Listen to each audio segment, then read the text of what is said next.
hasta que los llevó al monte Sinaí, todo el pueblo Israel se quejó, murmuró, hicieron todas como para que, ¿no? Sin embargo, Dios trató con ellos en todo momento de acuerdo al pacto abrámico, en gracia. Fue cuando el pueblo en Éxodo 19, con una actitud arrogante, le dicen a Moisés que le diga a Dios que todo lo que Él ordene, lo que Él mande hacer, ellos son capaces de hacerlo. Que Dios trata y hace el cambio con ellos. Esa es la manera en que quieren relacionarse conmigo. No quieren relacionarse como yo me he estado relacionando con ellos, en gracia, en que he sido misericordioso con ellos, lleno de paciencia y gracia, en que quiero establecer un reino de sacerdotes. Esa es la forma, ok. Inmediatamente el tono del trato de Dios con ellos es diferente. Y le dice que ningún hombre o bestia se acerque al monte, porque el lugar es santo y si lo tocan, inmediatamente, inefectivamente, morirá. Y el capítulo 20 de Éxodo les da los mandamientos.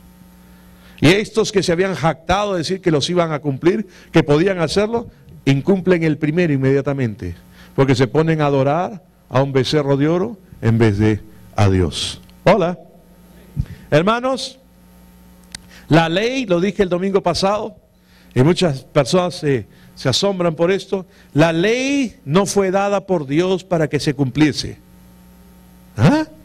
Entonces, ¿para qué la dio? Para mostrarle al hombre que era incapaz de cumplirla. Para mostrarle al hombre que necesitaba un Salvador, Cristo Jesús. Por eso es que el apóstol Pablo en Gálatas dice que la ley es el ayo que nos lleva a Cristo, que nos muestra que necesitamos a Cristo. Aleluya. En Hebreos, el capítulo 5 de Hebreos, en Hebreos el capítulo 5, en el verso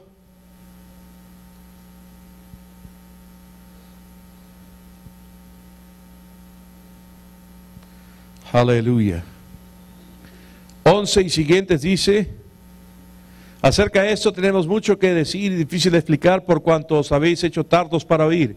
Porque debiendo ser ya maestros después de tanto tiempo, tenéis necesidad de que se os vuelva a enseñar cuáles son los primeros rudimentos de las palabras de Dios, y habéis llegado a ser tales que tenéis necesidad de leche y no de alimento sólido. Todo aquel que participa de la leche es inexperto en la palabra de justicia, porque es niño. Durante varios miércoles he estado enseñando acerca de la justicia de Dios. Varios bien, se lo están perdiendo en realidad. Dustin también. Pastor Carlos también estaba enseñando. Y dice acá, verso 14, perdón, el verso 13, todo aquel que participa de la leche es inexperto en la palabra de justicia, porque es niño. Si tú eres inexperto en la palabra de justicia, si tú no entiendes bien el que tú ya has sido declarado justo delante de Dios, si tú no entiendes y buscas el reino de Dios y su justicia y entiendes cuál es tu posición delante de Dios, cómo Él te ve, cómo tú puedes andar, cómo te puedes relacionar con Él, eres niño, porque eres inexperto en la palabra de justicia. Hola. Sumamente importante para Dios que nosotros entendamos la palabra de justicia, que entendamos cuál es la vinculación, la relación que tenemos con Él y cómo nos podemos acercar a Él y recibir de Él y cómo Él va a tratar con nosotros. Todo es gracias a que hemos sido justificados gratuitamente por la sangre de Jesús. La justicia que es de Jesús, la justicia que viene de Dios, nos ha sido imputada, atribuida, dada, es un regalo, es un don. Tú has sido declarado justo gratuitamente por toda la obra que Jesús realizó en su muerte, sepultura y resurrección. ¿Puedo oír un fuerte amén? Ya eres justo delante de Dios.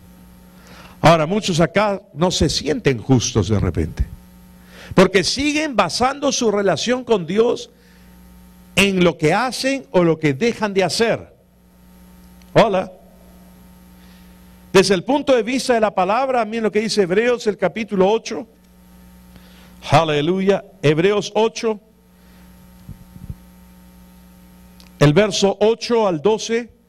Hebreos 8, verso 8 al 12. Vamos a leer desde el verso 6. Hebreos 8, verso 6. Pero ahora, tanto mejor ministerio es el suyo, cuanto es mediador de un mejor pacto, establecido sobre mejores promesas. Porque si aquel primero hubiera sido sin defecto, ciertamente no se hubiera procurado lugar para el segundo. ¿Qué está diciendo ahí? Que ese primer pacto, el pacto de la ley, era con defecto. Dios mismo dice que era con defecto. ¿Por qué era defectuoso? Pero pastor, ¿cómo puede ser algo defectuoso si Dios lo hizo? No era defectuoso por parte de Dios, era defectuoso por parte nuestra, porque nosotros no podíamos cumplirla. Era defectuoso por nuestra carne, porque la ley, la Biblia dice, era justa, la ley era santa, la ley era buena, pero lamentablemente la ley no hacía a nadie justo, no hacía a nadie santo y no hacía a nadie bueno. Porque el hombre era incapaz de cumplirla. Es más, no eran 10 mandamientos, eran 600 y pico. ¿Ok? Y si tú faltabas en un solo de ellos, te hacías culpable de los otros 590 y tantos, 600 y pico. Por eso es que Dios instituyó los sacrificios, para que se hicieran sacrificios de animales y la sangre cubriese, expiase el pecado de las personas por un año. Pero cuando Jesús viene a este mundo, Juan el Bautista lo ve, él no dice, he aquí el Cordero de Dios que cubre el pecado del mundo. No dice eso. He aquí el Cordero de Dios que quita el pecado del mundo. La palabra clave en el Antiguo Testamento era expiación, cubrir el pecado. La palabra clave en el Nuevo Testamento es redención, es remisión. La sangre de Jesús nos limpió de toda maldad, pasada, presente y futura. Hola. ¿Qué harías tú si entiendes esta revelación? Y Dios te dice que todos tus pecados han sido perdonados. Pasados, presentes y aún los que no has cometido. Ya han sido perdonados. ¿Qué produciría eso en ti? Una tremenda confianza de acercarte a Dios. Hay gente que dice, el predicar esto de esta manera es una licencia para pecar. La gente no necesita licencia para pecar, pecan sin ella. Los que están creyendo que tienen que vivir bajo la ley, igual pecan. Hola. Al contrario, el entender lo que Cristo hizo por ti y que Él te liberó por completo y pagó el precio por ti, de tal manera, produce una acción de gracias dentro de ti que tú quieres vivir para Jesús. Y la gracia misma y el entender que eres justo delante de Dios te da un poder en ti para vivir en victoria sobre el pecado. Porque entiendes que ya no estás bajo la ley, sino bajo la gracia. El pecado no se enseñoreará de ti. Ahora tienes una opción que antes no tenías. ¿Cuál es la opción? No vas a pecar porque no quieres. Hola. Antes no podíamos. La ley misma exacerbaba algo en nosotros que nos llevaba a pecar. Porque el apóstol Pablo dice que el poder del pecado es la ley. Pero entonces, pastor, ¿la ley es mala? No, porque Dios la dio. Pero la ley mostraba nuestra incapacidad de nosotros de poder cumplirla. Se necesitaba que Él viniese a hacerlo por nosotros. Hola. Entonces, el poder del pecado está en la ley, porque Él decía, si me hubiese dicho, no codiciarás, yo nunca hubiera codiciado. Hola. No robarás, yo no hubiese querido robar. Pero al venir el mandamiento exacerbó, hizo que el pecado resurgiese en mí y lo hice. Por eso es que Pablo al final de Romanos 7 dice, miserable de mí, ¿quién me librará de este cuerpo de muerte? Empieza Romanos 8:1. Gracias sean dadas a Cristo Jesús. Amén. Es gracias a Cristo Jesús en quien no hay condenación para el que está en Cristo. Hermano, hermana, no tenemos condenación.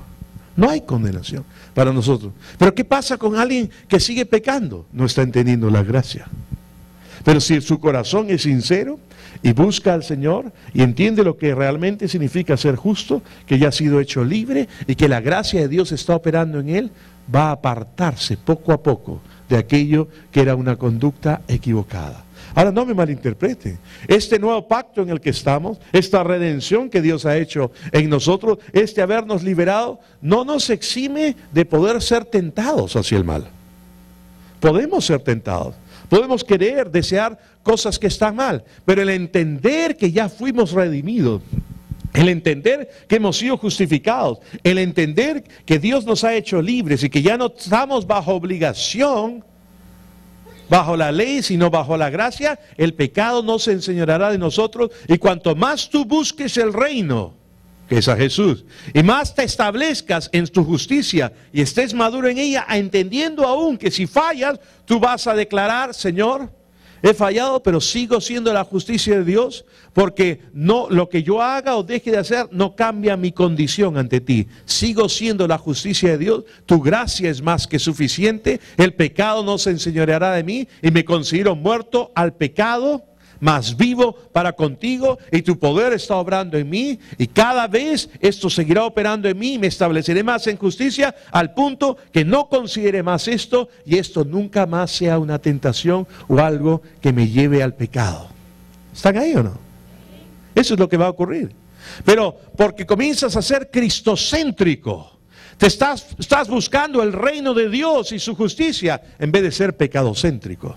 Todo aquel que es pecadocéntrico dice: no voy a pecar, no voy a pecar, no voy a pecar, no voy a pecar, no voy a pecar. No voy a pecar, no voy a pecar. Termina pecando. Porque sigue poniendo el pecado en el centro de su vida, en vez de poner a Cristo. Por eso es que en Colosenses, después de haber hablado todas estas cosas de Colosenses, de la obra que Dios ha hecho por nosotros, empieza Colosenses 3, dice: poned la mira en las cosas de arriba y no en las de la tierra. ¿A quién considera? Lo que tú consideras constantemente, eso es lo que te va a atraer y lo que te va a llenar. Si tú no consideras ninguna de las otras cosas que antes te podían llamar la atención y te llevaban a pecar, no van a tener control sobre ti. Hola. Una persona muerta ya no es atraída por nada más. Amén. Imagínate un velorio en el que estaba en el ataúd era un borracho. ¿Ok? Y hay velorios en que, ¿no? Es un velorio bien folclórico. ¿Ok? Donde pasan no cafecito y galletas, sino, ¿no? Su traguito fuerte, ¿no? Entonces, y algunos se recuestan sobre el ataúd para brindar por el compadre que está ahí. Ahora, el muerto, que era un borracho, dice: pss, pss, pss, pásame pues. No, ya no es tentado. No le llama la atención, así le pongan todos los borrachos, así se chorree el pisco, cañazo, la chata de ron, lo que sea que estén chupando, se filtre por el ataúd y le caiga al muerto en la cara. Él no. No. ¿Por qué? Porque está muerto. ¿Estamos o no? La Biblia dice que nosotros estamos muertos al pecado, porque Cristo Jesús no solamente llevó nuestros pecados, sino crucificó el viejo hombre juntamente con él. Tú y yo fuimos crucificados juntamente con él. Ya no vivo yo, mas vive Cristo en mí. Aleluya. Tú al nacer de nuevo, eres una nueva persona que nunca antes existió. Lo que tú tienes que hacer ahora es renovar tu mente con la palabra y entender y establecerte en la justicia. Ser experto en la palabra de justicia y entender cuál es tu posición con Jesús y la de Dios contigo, y que no hay nada que te separa de Él, no hay nada que te pueda condenar. Pero pastor, he fallado en esto. Te levantas, sigues adelante, sigues declarando quién eres en Cristo Jesús, y la realización, la revelación, el entender quién eres en Cristo Jesús finalmente tomará control de tu vida, hará que cambies y que dejes de ver y consideres las cosas que antes te podían llamar la atención. Tu mira será puesta solamente en Jesús, la transformación de tu vida será total, el pecado habrá perdido poder sobre tu vida porque ya no está fortalecida por la ley, porque el poder del pecado está está en la ley, tú has entendido que eres libre de la ley, que Cristo Jesús cumplió la ley por ti, que el cumplimiento de la ley es el amor y que la ley que Él ha escrito en tu corazón te hace caminar en amor porque el Espíritu Santo fue derramado en tu corazón.